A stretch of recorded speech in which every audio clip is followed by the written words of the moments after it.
Fellow Nigerians, it is exactly 3 decades today that Nigerians went to the polls to exercise their inalienable right to elect a president of their choice to lead the transition from military dictatorship to a representative government of the people. The abortion by the military fiat of the decisive victory of Chief MKO Abiola of the defunct Social Democratic Party in the June 12, 1993 presidential election, up to that time, the fairest and the freest election in the country's political evolution, turned out, ironically, to be the seed that germinated into the prolonged struggle that gave birth to the democracy we currently enjoyed since 1999. In rising to strongly oppose the arbitrary annulment of the will of the majority of Nigerians, as expressed in that historic election, the substantial number of our people who participated in the struggle to annul the election signified their fierce commitment to enthroning democracy as a form of government that best ennobles the liberty, the dignity of individual, and integrity, as well as the stability of the polity.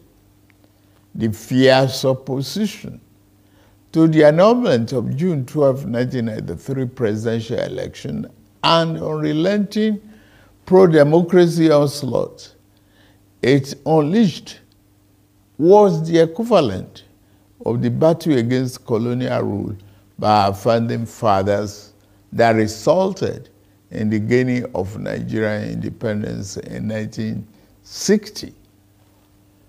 Just like the anti-colonial movement, the pro-democracy June 12 vanguard demonstrated once again the enduring validity of the 19th century historian Arnold Toynbee's eternal postulation that civilization and society experience progress as they are forced to respond to challenges posed by the environment. The unjust annulment of a widely acknowledged free and fair election was a challenge that elicited resistance by a resurgent civil society, leading ultimately to the attainment of our second independence, as exemplified by the return of democratic governance in 1999.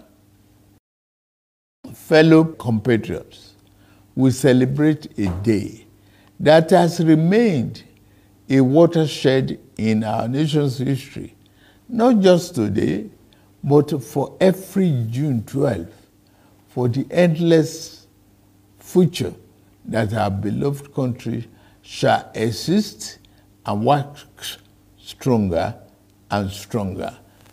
Generation of Nigerians will always remember themselves that the democracy that is steadily going to become the defining essence of our polity was not gifted to us on a silver platter. We can easily recall the sacrifice and the martyrdom of Chief MKO Abiola, the custodian of the sacred mandate that was so cruelly annulled. He sacrificed his life in unyielding patriotic defense of the ideals of democracy, as symbolized in his choice by his fellow countrymen and women as their duly elected president. There was an easier choice for him. It was to forego the justice of his cause and opt for the path of ease and capitulation in the face of the tyranny of power. To his eternal credit, and immortal glory? Abiola said no. He demonstrated the time-tested eternal truth that there are certain ideals and principles that are far more valuable than life itself. Every day on this day, down the ages, we will recall the several heroes of democracy, such as Kudirat Abiola, wife of Chief Abiola, who was brutally murdered while in the trenches fighting on the side of the people. We remember Pat Alfred Rewani, one of the heroes of our independence struggle, and Major General Shehu Musa Yar'Adua, retired, who was silenced by the military junta while in pursuit of democracy. They gave their yesterday for the liberty that is ours today. The point is that we must never take this democracy for granted. We must forever jealously guard and protect it like a precious jewel. For a people can never truly appreciate the freedom and the right democracy guarantees them until they lose it. We have transferred the dark, thorny part of dictatorship before, and those who experience it can readily testify to the unbridgeable gap between the dignity of freedom and the humiliation and degradation of tyranny.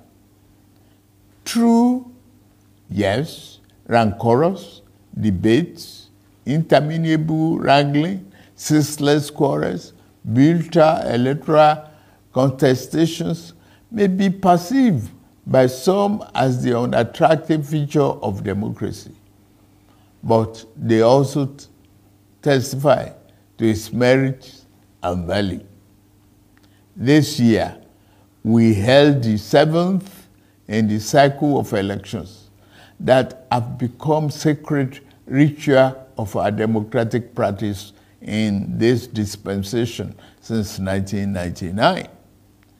That the polls were intensely contested is in itself positive evidence that democracy is well and alive in our land. It is only natural that even as those who won and experienced victory in various elections are elated and fulfilled, those who lost are disenchanted and disappointed. But the beauty of democracy is that those who win today can lose tomorrow, and those who lose today will have an opportunity to compete and win in the next rounds of elections. Those who cannot endure and accept the pains of defeat in elections do not deserve the joy of victory when it is their turn to triumph. Above all, those who disagree with the outcome of the elections are taking full advantage of the constitutional provisions to seek redress in court. That is one of the reasons why democracy is the best form of government invented by man. For Chief MKO Abiola, the symbol of this day, in whose memory June 12 became a national holiday, democracy is eternal. It is about rule of law and vibrant judiciary that can be trusted to deliver justice and strengthen institutions. It has become imperative to state here that the unnecessary illegal orders issued to truncate or abridge democracy will no longer be tolerated. The recent harmonization of the retirement age of the judicial officers is meant to strengthen the rule of law, which is a critical pillar of democracy. The reform has just started. The democracy that will yield right dividends to the people who are shareholders means more than just freedom of choice and right to get people into elective offices. It means social and economic justice for our people. To the winner of June 12 democracy offers the best chance to fight and eliminate poverty. 30 years ago, he christened his campaign manifesto "Farewell to Poverty" because he was convinced that there is nothing defined about poverty. It is a man-made problem that can be eliminated with clearly thought out social and economic policies. It is for this reason that in my inauguration address on May 29, I gave effect to the decision taken by my predecessor in office to remove the fuel subsidy, the albatross, and free up the collective use of much needed resources, which had hitherto been pocketed by a few rich. I admit the decision will impose extra burden on the masses of our people. I feel your pain. This is one decision we must bear to save our country from going under and take our resources away from the stranglehold of a few unpatriotic elements. Painfully, I have asked you, my compatriots, to sacrifice a little more for the survival of our country. For your trust and belief in us, I assure you that your sacrifice shall not be in vain. The government I lead will repay you through massive investment in transportation, infrastructure, education, regular power supply, healthcare, and other public utilities that will improve the quality of lives. The democracy MK Abiola died for is one that promotes the welfare of the people over personal interests of the ruling class, and one where the governed can find personal fulfillment and happiness. That is the hope MK Abiola ignited throughout our country in 1993. On this year's Democracy Day, I enjoy all of us, to rededicate ourselves to strengthening this form of government of free people that has been our guiding light these past 24 years. In particular, those of us who have been privileged to elect into public office at various levels in both the executive and legislative